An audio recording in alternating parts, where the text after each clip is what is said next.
Hello and welcome back to another video. पिछले video में मैंने बात की थी कि आप कैसे एक एसडेट बन सकते हैं या फिर एसडेट बनने के लिए क्या क्या चीज़ें चाहिए होती हैं, क्या क्या सीखना होता है। मैंने एक कमेंट मेरे पिछले वीडियो में देखा कि एक बंदा उसने पूछा कि डीएसए के लिए क्या रोड मैप होता है, क्या होता है DSA basically. DSA is data structures and algorithms. तो डेटा स्ट्रक्चर्स बेसिकली क्या होते हैं, वो डेटा को स्टोर करने के लिए होते हैं, राइट। और उसको वो क्यों इम्पोर्टेंट होता है किसी भी ऑटोमेशन में या फिर टेस्टिंग में, क्योंकि हम जब भी जो है हर चीज़ डेटा को स्टोर करने के लिए और डेटा को प्रोसेस करने के लिए डेटा स्ट्रक्चर्स जरूरत पड़ती है।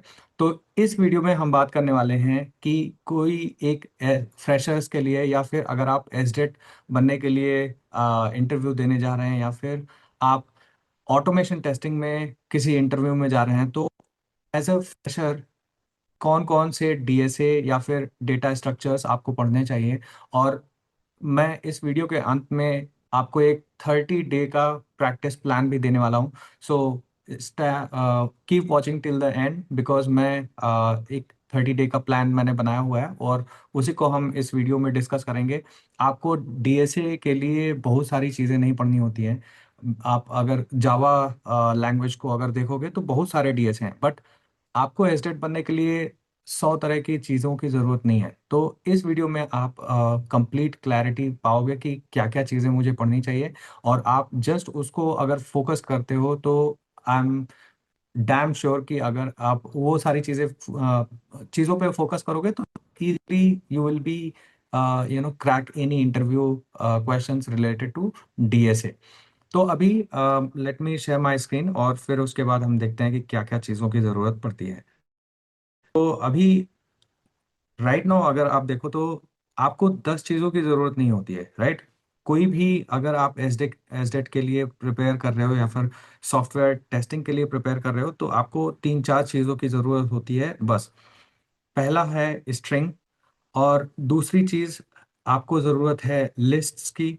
लिस्ट में भी अगर आप देखोगे तो लिस्ट में बहुत सारी चीजों की आपको जरूरत नहीं है, सिर्फ एरे लिस्ट और लिंक्ड लिस्ट अगर आपने समझ लिया है, और उसमें भी एरे लिस्ट सबसे ज्यादा यूज होता है और लिंक्ड लिस्ट उतना नहीं, बट अगर आपको पता है तो वो अच्छी बात है।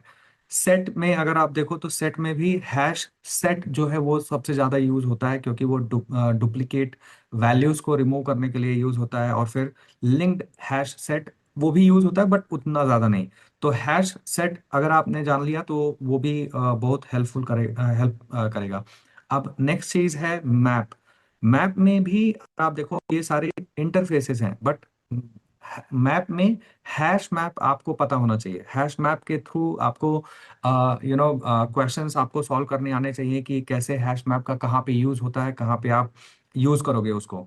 तो अकॉर्डिंगली अगर आप हैश मैप पता कर लेते हो तो that will be more than enough.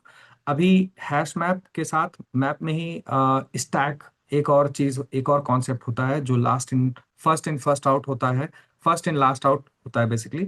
तो उसमें आपने अगर वो भी देख लिया तो वो भी आपको हेल्प करेगा।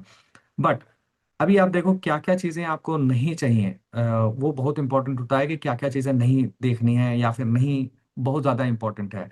तो ट्री मैप नहीं देखना है, ट्री सेट नहीं देखना है, आईटी क्यू या फिर डेक नहीं देखना है, Q implementation, graph, tree, heaps, dynamic programming, ये सारी चीज़ों की एसडेट इंटरव्यू में कोई ज़रूरत नहीं है।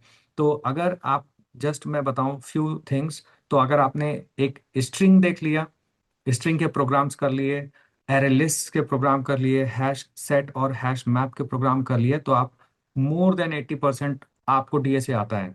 और यह यहाँ पे मैंने 30 डेज का प्रैक्टिकल डीएसए रोड मैप भी दिया हुआ है। तो स्ट्रिंग के प्रोग्राम्स आपको करने हैं, फिर आपको लिस्ट के प्रोग्राम या फिर लिस्ट या एरे लिस्ट का प्रोग्राम्स करने हैं, और फिर सॉर्टिंग से रिलेटेड प्रोग्राम्स करने हैं कि कैसे सॉर्ट किया जाता है। एक एरे लिस्ट है या फिर एक एक एरे है, उसमें कैसे जो है सॉर्टिंग होती है, कैसे डेटा एंटर होता है, रिमूव होता है, तो ये सारी चीजें। सेट में भी हैश सेट और लिंक्ड हैश सेट उतना बहुत है। मतलब आपको डिफरेंस थोड़ा सा पता होना चाहिए, दैट्स इट। नेक्स्ट थिंग है मैप। मैप में भी आपको जस्ट हैश मैप अगर आता है और उसके क्वेश्चंस आपको करने हैं, तो यहाँ पे प्रैक्टिस कर कुछ क्वेश्चंस हैं। हैश मैप और हैश टेबल का आपको डिफरेंस पता होना चाहिए, और हैश मैप आपको पता होना चाहिए वो, और उससे रिलेटेड कुछ क्वेश्चंस आपको करने हैं। बेसिकली जस्ट आपको कॉन्सेप्ट पता होना चाहिए कि कैसे काम करता है, और दो चार प्रोग्राम्स अगर आपको आते हैं तो वो बहुत ज़्यादा हेल्प करेंगे। तो अभी स्टैक से रिलेटेड, और ऑल इन ऑल अगर देखा जाए तो कंबाइंड रियल वर्ल्ड जो एसडेट सिनारियोज हैं उनसे रिलेटेड अगर चीज़ें आपको पता हैं तो इट्स फाइन। मतलब ये सारी चीज़ें, compare UI data, list with API response, ये अगर नहीं भी पता है तो इट्स फाइन। बट ये सारे कॉन्सेप्ट जो मैंने सात चीज़ें बताई कि आपको स्ट्रिंग मैनिपुलेशन आना चाहिए, सेकंड थिंग आपको एरे लिस्ट आना चाहिए, थर्ड थिंग आपको हैश मैप हैश टेबल का कॉन्सेप्ट पता होना चाहिए, है ना, और सॉर्टिंग से रिलेटेड चीज़ें पता होनी चाहिए, और दैट्स इट। उससे ज़्यादा चीज़ों की ज़रूरत नहीं है। और मॉक इंटरव्यू के लिए कोडिंग की प्रैक्टिस करनी है, removing duplicate from a list, इस टाइप के क्वेश्चंस लगाने हैं। Frequency counting using hash map, sort करना है, कंपेयर करना है टू लिस्ट को, नॉन रिपीटिंग कैरेक्टर लॉजिक, और ये सारी चीज़ें करनी है। और इंटरव्यू में क्या ज़रूरत है, वो जस्ट ये चेक करते हैं कि आप लॉजिकली किसी एक प्रोग्राम को लिख सकते हो कि नहीं, और उसको एक्सप्रेस कर सकते हो, क्या लिखा है, क्यों लिखा है, लॉजिक को एक्सप्लेन कर सकते हो कि नहीं। वो अगर आप कर पाते हो किसी भी इंटरव्यू में, इवन दो आप पूरा प्रोग्राम सिंटैक्स बाय सिंटैक्स ना भी लिख पाओ, तो भी जो है बहुत ज़रूरी है कि आप किसी प्रोग्राम को समझ पाओ, किसी दूसरे का प्रोग्राम अगर लिखा हुआ है तो वो आप समझ पाओ। So that was all in this particular video. अगर आपको ये वीडियो अच्छा लगा, please share with your friends, also subscribe to this channel.